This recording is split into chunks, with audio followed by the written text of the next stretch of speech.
السلام علیکم ورحمۃ اللہ وبرکاتہ۔ آج ہم رمضان کے 7ویں دن میں ہیں اور ہم سورہ مائدہ کنٹینیو کر رہے تھے۔ اللہم صلی علی سیدنا محمد وعلی آلہ وصحبہ وسلم۔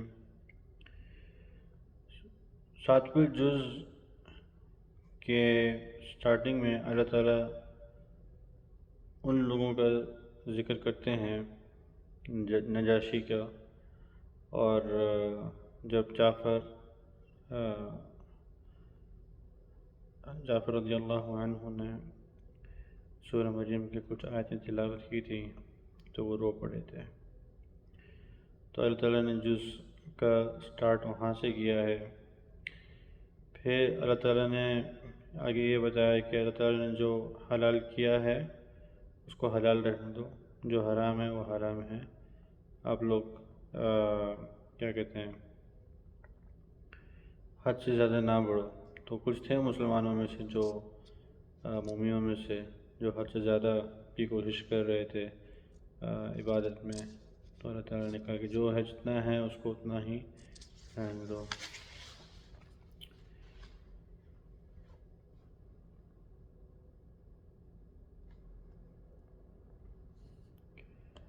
پھر آگے اللہ تعالیٰ نے قسم کے متعلق احکام بتائے ہیں کہ کوئی قسم کھاتا ہے تو پھر اس پہ پختہ قسم کھاتا ہے، اللہ کی قسم کھاتا ہے اور پھر اس کو پورا نہیں کر سکتا تو اس پہ کیا کفارہ ہے، اس کا کیا احکام ہے۔ پھر آگے چلتے اللہ تعالیٰ یہ فرماتے ہیں کہ جو خمر ہے وہ بہت ناپاک چیز ہے، جوا، بہت یہ جتنی بھی چیزیں ہیں یہ سب ناپاک چیزیں ہیں، ان سے بچنا چاہیے۔ پھر اللہ تعالیٰ آگے اور فرماتے ہیں کہ آپ جب احرام کی حالت میں ہوں تو آپ شکار نہ کریں۔ تو یہ سارے احکام بتائے اللہ تعالیٰ نے۔ پھر اللہ تعالیٰ نے کہا کہ احرام کی حالت میں کون سا شکار جائز ہے، تو سمندری شکار اللہ تعالیٰ نے کہا ہے کہ وہاں پہ سمندری شکار کرنا جائز ہے، اس کے علاوہ نہیں۔ جب احرام کی حالت سے آپ نکل جاؤ پھر آپ شکار کر سکتے ہیں۔ پھر آگے اللہ تعالیٰ فرماتے ہیں کہ آپ مومنوں سے کہ آپ نبی کریم صلی اللہ علیہ وسلم کو اپنے چھوٹے چھوٹے مسائل لے کے پریشان نہ کریں، کیونکہ اگر انہوں نے اس پر فتویٰ دے دیا، بات کر لی، تو پھر آگے کے لیے مشکل ہو جانا ہے اس کو کرنا۔ تو چھوٹے چھوٹے مسائل لے کے نہ آئیں، ویٹ کریں جب وحی آ جائے گی پھر آپ اپنے مسائل لے کر آئیں۔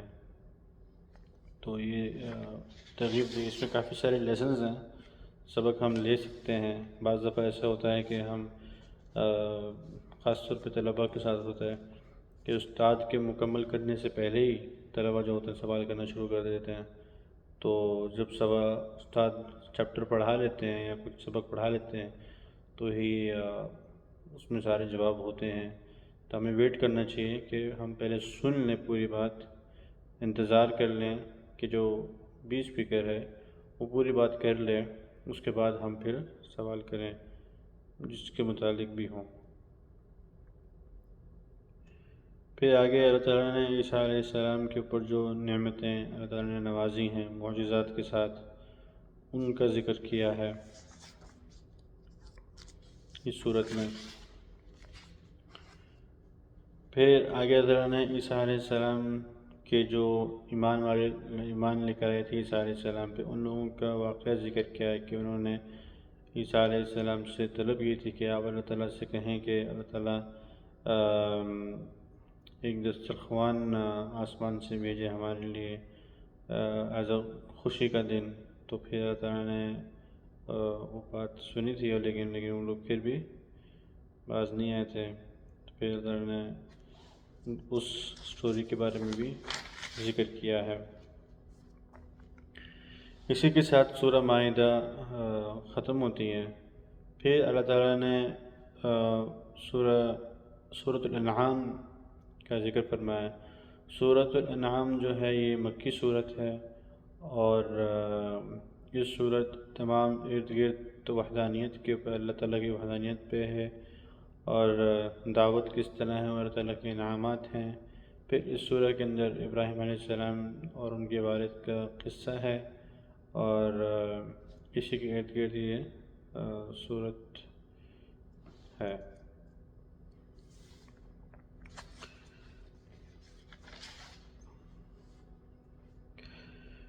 پھر اللہ تعالیٰ اس صورت میں بتاتے ہیں کہ مشرکین جو مکہ تھے وہ رسول اللہ صلی اللہ علیہ وسلم سے کہتے تھے کہ اگر آپ نبی ہیں تو آپ فرشتوں کے ساتھ آئیں، دو فرشتے آئیں آپ کے ساتھ اور وہ گواہی دیں کہ ہاں بھائی یہی نبی ہیں۔ تو اللہ تعالیٰ نے ان کا بھی رد فرمایا ہے اسی آیت میں۔ اور پھر اللہ تعالیٰ فرماتے ہیں کہ اگر ہم فرض کر لو، خیال کر لو، اگر ہم فرشتہ بھیج بھی دیں جو گواہی دے کہ نبی کریم صلی اللہ علیہ وسلم نبی کریم صلی اللہ علیہ وسلم ہی رسول ہیں، تو یہ لوگ پھر بھی جھٹلائیں گے۔ پھر ان پہ جو پکڑ ہوگی، جو عذاب ہوگا وہ سخت ہوگا، کیونکہ اللہ تعالیٰ کا ایک قانون ہے، آیتیں دکھانے کے بعد جب بندہ پھر بھی جھٹلائے تو اللہ تعالیٰ ان کو عذاب میں مبتلا کر دیتے ہیں۔ پھر اللہ تعالیٰ نے نبی کریم صلی اللہ علیہ وسلم کو فرمایا ہے کہ کفار پہلے بھی جو تھے پچھلے قوموں میں، وہ نبیوں کو جھٹلاتے تھے، ان کا مذاق اڑاتے تھے، اس طرح کی چیزیں کرتے تھے۔ تو یہ مشرکین مکہ میں بھی اسی طرح ہی ہیں، پچھلے رسولوں کے ساتھ جس طرح ہوں یہ آپ کے ساتھ بھی اسی طرح کر رہے ہیں ان کی تسلی کے لیے۔ پھر اللہ تعالیٰ اپنی قوت کا بتا رہے ہیں کہ اللہ تعالیٰ کے سوا کوئی کارساز نہیں ہے، کوئی مدد کرنے والا نہیں ہے، اللہ تعالیٰ ہی ہیں جو سب کی مدد کرتے ہیں۔ وہ آسمان و زمین کا پیدا کرنے والے ہیں، وہ کھلانے والے ہیں، ٹھیک ہے؟ اللہ تعالیٰ ہی سب کو کھلاتے ہیں، اور اللہ تعالیٰ کوئی نہیں کھلا سکتا، نہ کھلایا ہے، نہ کھلا سکتا ہے، اور نہ کبھی زندگی میں کھلا سکتا ہے۔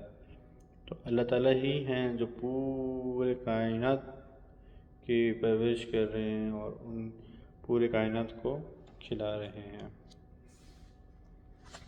سبحانہ و تعالی۔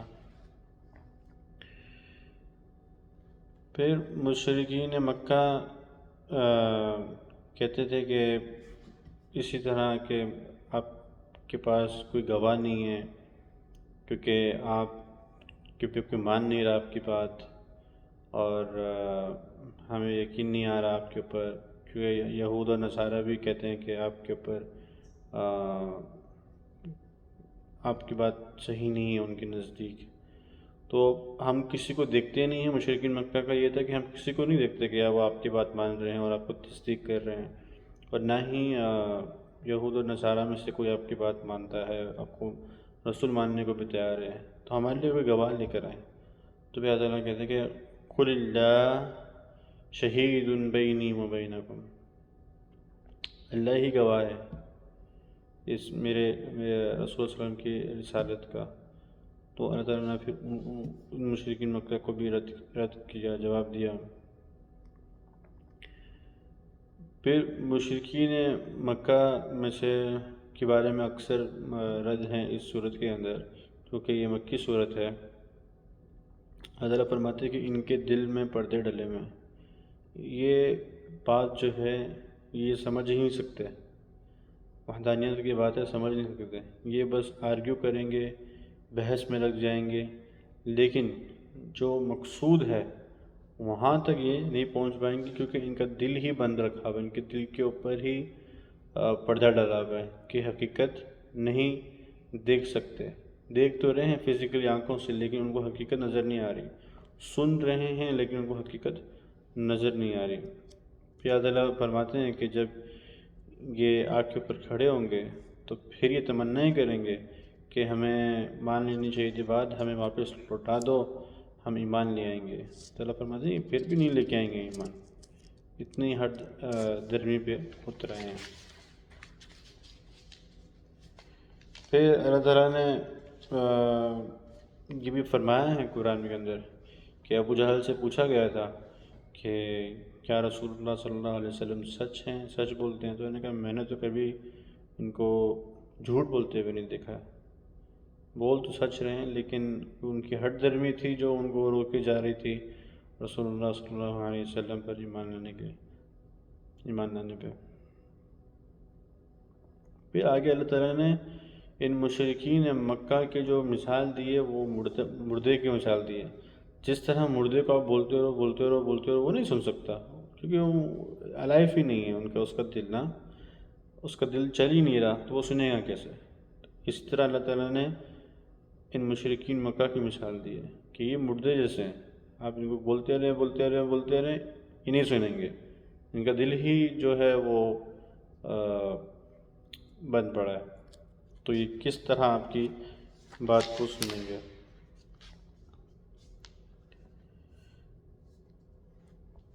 پھر مزید اللہ تعالیٰ نے رسول اللہ صلی اللہ علیہ وسلم کو تسلیاں دی ہیں، کیونکہ انہوں نے بہت تعزیت پہنچائی رسول اللہ کو، تو تعالیٰ نے ان کو تسلیاں دی ہیں۔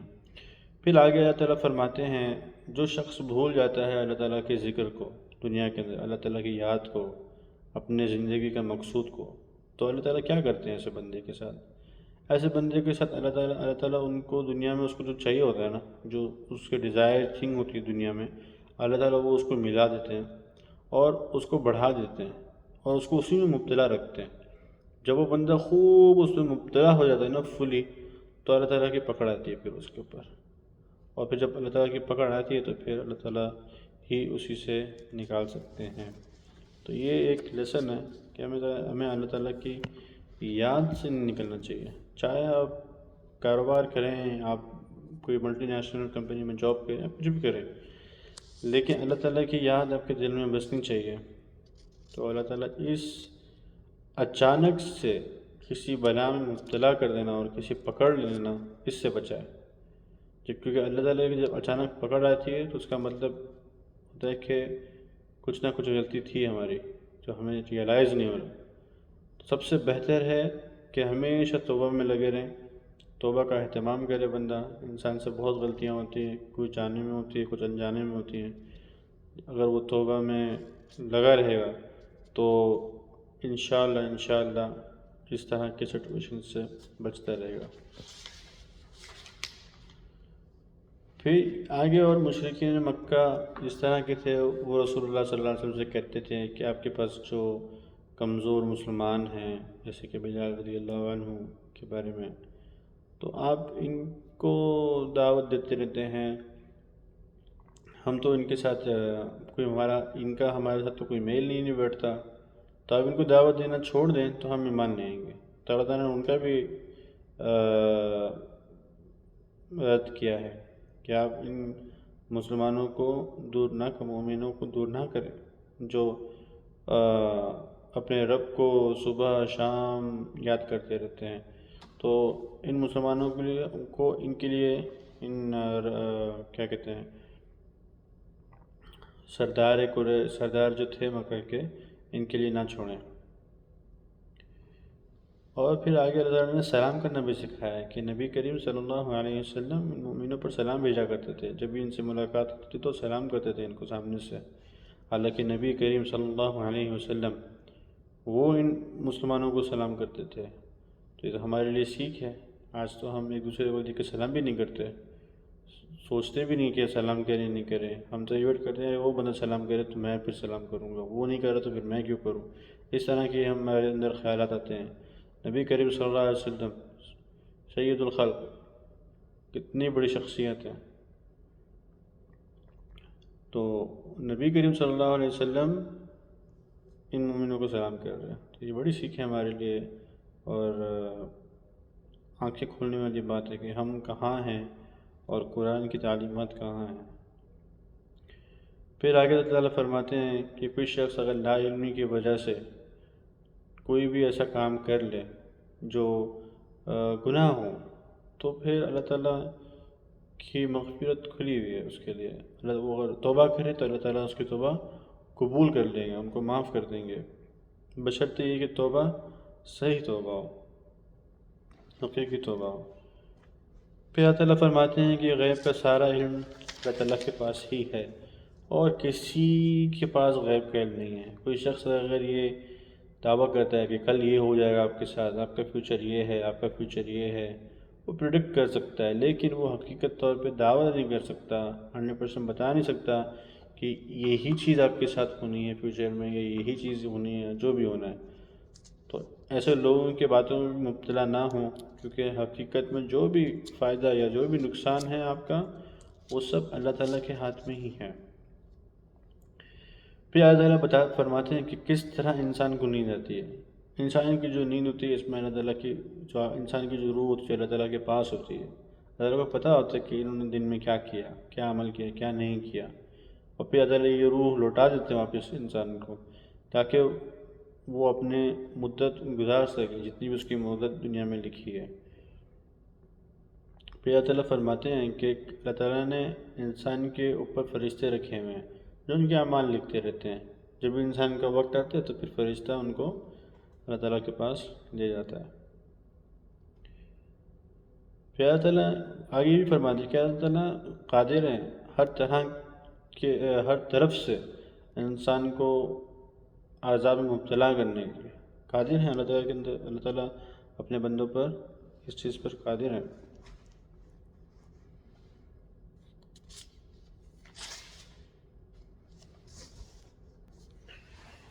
پھر آگے چلتے اور اللہ عز و جل نے اللہ سبحانہ و تعالیٰ ابراہیم علیہ السلام اور ان کے والد آزر ان کا قصہ بتایا ہے، کس طرح ابراہیم علیہ السلام نے خلق کو دیکھ کے، کریشن کو دیکھ کے، کریشن کو دیکھ کے اللہ تعالیٰ کی وحدانیت پر آئے ہوئے تھے۔ تو یہ بھی عام انسان کے لیے یہ درست بات ہے کہ آپ اپنے عقل کے ذریعے سے اللہ کے صرف مخلوق کو دیکھیں، کائنات کو دیکھیں، آسمان کو، زمین کو، پیڑوں کو، جانوروں کو، اور اپنی خود کی باڈی کو دیکھ لیں آپ۔ یہ آپ کے لیے کافی ہے کہ آپ ایمان لے آئیں، کیونکہ ہر چیز کے اندر دلالت ہے کہ اللہ تعالیٰ ایک ہے، اور یہ اس کے بنانے والا اللہ تعالیٰ ہی ہے، اور اس کے علاوہ کوئی بھی نہیں۔ پھر آگے اللہ تعالیٰ ابراہیم علیہ السلام کے بچوں کا ذکر کرتے ہیں، اور بھی نبیوں کا ذکر کرتے ہیں جن کو خاص مشن کے ساتھ اللہ تعالیٰ نے بھیجا تھا۔ اور اللہ تعالیٰ آگے پھر یہ بھی بتاتے ہیں کہ ہر انسان اللہ تعالیٰ کے پاس اکیلا ہی جائے گا۔ مطلب یہ ہے کہ ہر انسان اپنے اعمال کا خود ذمہ دار ہے، اس مال کی اور اس اعمال کی ذمہ داری بھی اس کی خود کی ہے۔ تو ہر انسان اپنے اعمال کا خود ذمہ دار ہے۔ اللہ تعالیٰ کے سامنے وہ اکیلا کھڑا ہوگا، قبر میں وہ اکیلا جائے گا، فرشتوں کو وہ اکیلا جواب دے گا، ہر چیز جو وہ کرے گا وہ اکیلا خود ہی کرے گا، وہ خود ہی ذمہ دار ہے اس چیز کا۔ تو اللہ تعالیٰ سب کا حساب کتاب لیں گے، اور اس حساب کتاب میں ہر بندہ اکیلا ہوگا، اکیلا جواب دے گا۔ تو اس حساب کو سوچ کے انسان کو سوچنا چاہیے کہ ہم جو بھی کر رہے ہیں، جو بھی عمل کر رہا ہوں میں، تو اس کا جواب مجھے دینا ہے اللہ تعالیٰ کو، اور جس کے لیے میں کر رہا ہوں، جس کے لیے میں یہ اللہ تعالیٰ کی نافرمانی کر رہا ہوں، یہ بندہ تو نہیں آئے گا میرے ساتھ جواب دینے کے لیے، مجھے تو خود ہی اس کو فیس کرنا ہوگا، اللہ تعالیٰ کو جواب دینا ہوگا۔ آگے پارے کی آخر میں اللہ تعالیٰ فرماتے ہیں کہ آپ مسلمانوں کو، کہ آپ مشرکین کو برا بھلا نہ کہیں، گالی نہ دیں، وہ جس کی بھی معبود کرتے ہیں ان کا مذاق نہ اڑائیں، کیونکہ پھر وہ ناعلمی میں اور حد درمی میں یا غفلت میں یا جہالت میں اللہ تعالیٰ کو گالی دیں گے، تو جو کہ صحیح نہیں ہے۔ پھر آگے اللہ تعالیٰ فرماتے ہیں کہ کفار مکہ جو تھے کہ وہ قسم کر لیا کرتے تھے، پختہ قسم کرتے تھے ایمان نہ لانے کا، پختہ قسم کر لیتے تھے اور قسمیں کھاتے تھے کہ ہم نہیں لے کے آئیں گے امام، بڑی بڑی قسمیں کھاتے تھے۔ تو جب کوئی بھی بڑی عظمت کو بیان کرنا ہوتا ہے تو عرب کا ویسے مزاج تھا جہالت میں بھی، آج بھی ہے کچھ لوگوں کا، کہ وہ قسم کھا لیتے تھے۔ تو قسم کا مطلب ہے بس ختم، یہ آخری مہر ہو گیا، اب میں نے نہیں ماننا، یہ اب یہی بات تھی کسی کو یقین دلانے کے لیے، تو وہ قسم اٹھاتے تھے۔ تو اسی اس کے اوپر سورہ ختم ہوتی ہے، سورہ ختم نہیں ہوتی، سوری، جز پارہ ختم ہوتا ہے، پارہ 7، آگے پھر پارہ 8 ہے، اس میں سورۃ الانعام ہی شروع ہے، اور کچھ حصہ اس کا پارہ 8 میں ہے، کچھ حصہ پارہ 7 میں ہے۔ تو پھر انشاءاللہ اگلی ویڈیو میں پھر میں اور بھی مزید سورۃ الانعام کو کنٹینیو کروں گا۔ جزاکم اللہ خیراً فار واچنگ، اللہ آپ لوگوں کو جزائے خیر دے، اس کو مزید زیادہ سے زیادہ شیئر کریں۔ السلام علیکم ورحمۃ اللہ وبرکاتہ۔